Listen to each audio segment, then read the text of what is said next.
오늘 이 아침 우리가 함께 묵상할 말씀은 요한복음 20장 19절에서 21절까지의 말씀입니다. 이 말씀 함께 읽고 오늘 우리에게 주시는 하나님의 말씀의 은혜를 함께 나누도록 하겠습니다. 그날 곧 주간의 첫날 저녁에 제자들은 유대 사람들이 무서워서 문을 모두 닫아 걸고 있었다. 그때 예수께서 와서 그들 가운데로 들어서셔서 너희에게 평화가 있기를 하고 인사말을 하셨다.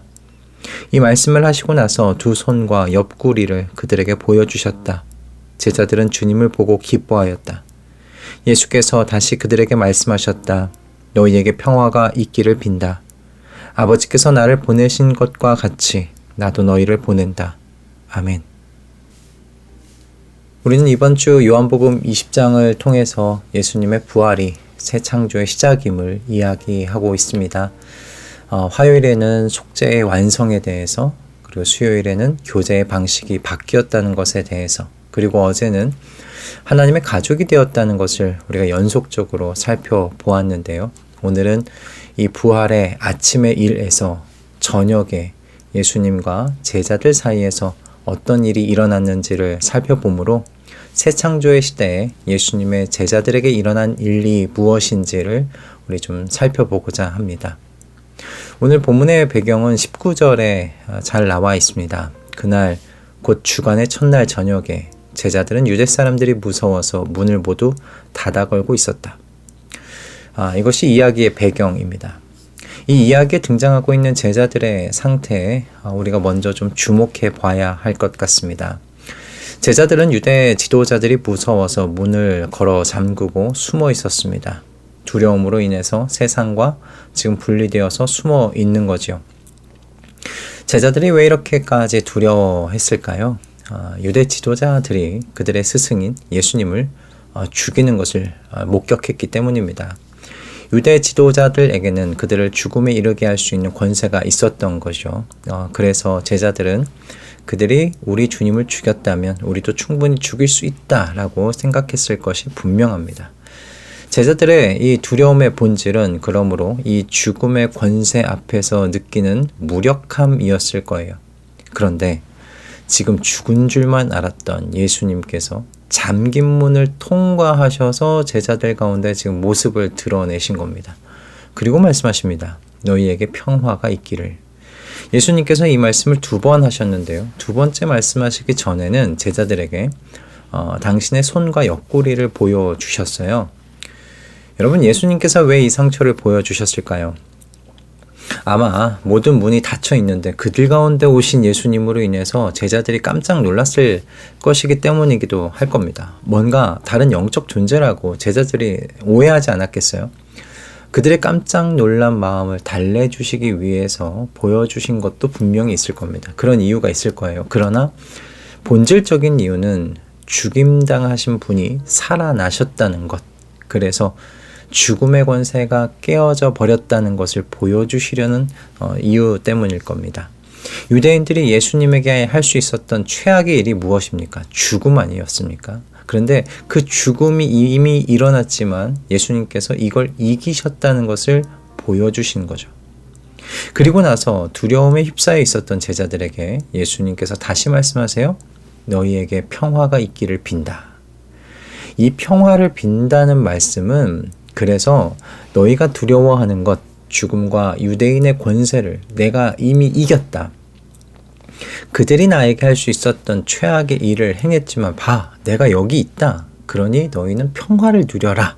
우리가 좀 풀어서 이렇게 생각할 수가 있을 것 같아요. 그런데 여기서 우리가 반드시 생각해 봐야 할 것이 있습니다. 예수님이 제자들에게 평화를 선포하고 계실 때 유대 지도자들의 박해와 죽음의 위협이 사라지지 않았다는 겁니다. 여전히 문 밖은 제자들에게 위험한 곳이었습니다. 상황이 변하지 않았어요. 그러므로 제자들은 여전히 두려울 수 있었습니다. 그들을 두렵게 만들었던 대상들이 사라지지 않았기 때문입니다. 하지만 제자들에게 예수님께서 평화를 선포하고 계시고 제자들은 평화를 가질 수 있었어요. 왜 그렇습니까? 예수님이 주시는 평화가 바로 그 두려움을 압도하기 때문입니다. 두려움이 사라졌기 때문에 평화를 누릴 수 있는 것이 아닙니다. 주님이 주시는 평화가요, 세상이 주는 두려움을 압도할 수 있는 것이기 때문에 평화를 누릴 수 있는 것이죠. 죽음의 권세를 이기신 분이 평화를 말씀하시니까 평화를 누릴 수 있는 겁니다. 더 큰 권세가 말씀하시니 그분이 말씀하신 대로 되리라 믿을 수 있는 것 아니겠습니까? 여러분, 예수님께서 말씀하시는 이 평화가 단순한 아침이나 저녁에 나누는 인사가 아닙니다. 히브리어로 샬롬은 하나님과의 화해예요.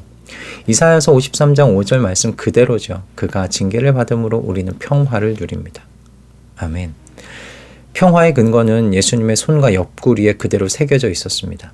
그리스도의 핏값으로 누리는 평화입니다. 죽음을 이겼다는 좋은 소식뿐만 아니라 이제 우리가 그리스도의 핏값으로 하나님 아버지께로 돌아갈 수 있게 되었다는 것이 세상의 모든 두려움을 이길 수 있는 좋은 소식이 된 거예요. 여러분 한번 생각해 보세요. 죽음을 이겼다고 한들 돌아갈 곳이 없다면 그것이 어떻게 좋은 소식이 될 수 있겠습니까? 그리스도인은 이제 하나님 아버지께로 돌아갈 수 있게 되었어요. 우리를 가로막는 불칼이 사라졌습니다. 그래서 예수님은 제자들이 두려워한 세상 속으로 보내실 수 있는 거예요. 두려움의 대상인 세상으로 제자들을 보내시는, 그래서 예수님의 모습을 우리는 오늘 본문에서 보게 됩니다. 여러분, 평화를 그러므로 받은 사람들만이 세상으로 나아갈 수 있는 겁니다. 돌아갈 수 있는 곳이 있었고, 그리고 그 죽음의 권세를 이기신 더 큰 권세자가 평화를 누리라고 하니 평화를 누릴 수 있는 그 사람들이 세상으로 나갈 수 있는 것이죠. 이 영적 진리를 여러분 기억하실 수 있기 바랍니다.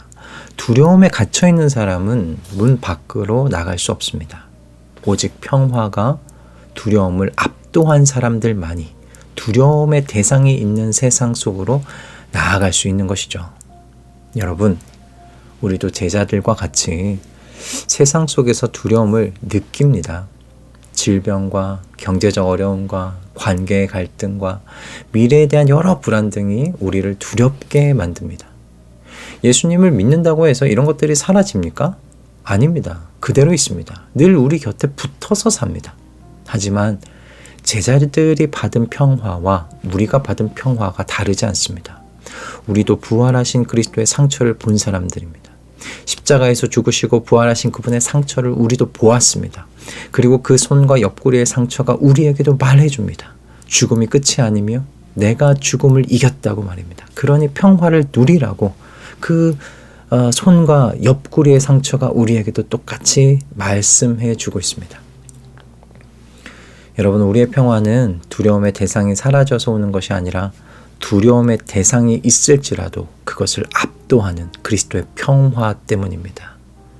그리스도의 부활의 승리가 가져오는 평화이기 때문에 그렇습니다. 그러니 그리스도의 평화가 여러분의 모든 두려움을 압도하게 하십시오. 이것을 위해 기도하십시다. 우리를 두렵게 만드는 세상은 우리의 눈앞에서 온데간데 없이 사라지게 하시고 우리를 구속하시고 부활로 승리하신 주님만 우리 눈에 보일 수 있도록 해달라고 그렇게 이 아침 함께 기도하면서 세상 속으로 담대히 나아가시는 우리 모든 말씀동행 가족분들 다 되실 수 있기를 이 아침 주님의 이름으로 축복합니다. 할렐루야. 기도하겠습니다. 주님, 우리에게 세상의 모든 두려움을 압도하는 평화 주심에 감사드립니다. 성도는 두려움의 대상들이 사라져서 평화를 누리는 사람들이 아닙니다. 주님의 부활을 신뢰함으로 주님의 승리가 가져온 평화로 모든 세상의 두려움을 압도하여 그렇게 평화를 누리는 사람들인 줄 믿습니다. 그러니 두려울 것으로 가득한 세상 속에 우리가 담대히 나아갈 수 있도록 주님 역사하여 주시옵소서. 예수 그리스도의 이름으로 기도드립니다. 아멘.